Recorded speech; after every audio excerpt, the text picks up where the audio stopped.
Lebih dari 200 hari berkonflik dengan Hamas, internal Israel saat ini diduga mulai pecah. Para menteri mengeluarkan ancaman untuk meninggalkan pemerintahan. Dikutip dari The Times of Israel, ancaman ini disampaikan para menteri Israel pada Minggu 28 April 2024. Menteri Kabinet Perang Benny Gantz tak menyangkal bahwa operasi IDF di Rafah penting dalam perjuangan panjang melawan Hamas. Namun menurutnya hal yang paling mendesak dan jauh lebih penting saat ini ialah membebaskan para sandera.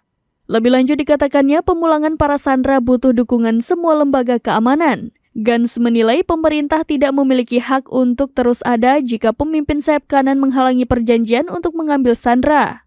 Menteri Keuangan Bezalel Smotrich awalnya menyebut pemerintah tidak memiliki hak untuk hidup kecuali Israel menginvasi Rafah.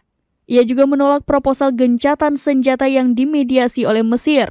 Menurutnya, tindakan itu memalukan lantaran banyak tentara Israel yang sudah berjuang hingga tewas.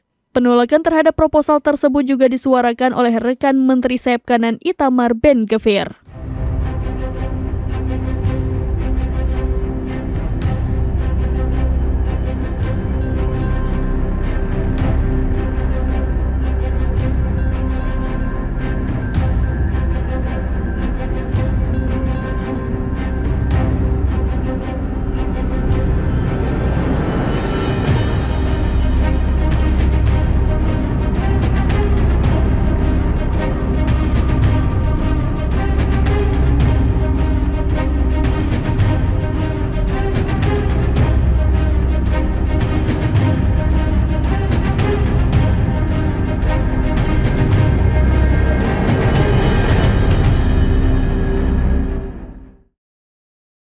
Download Tribun X sekarang, menghadirkan lokal menjadi Indonesia.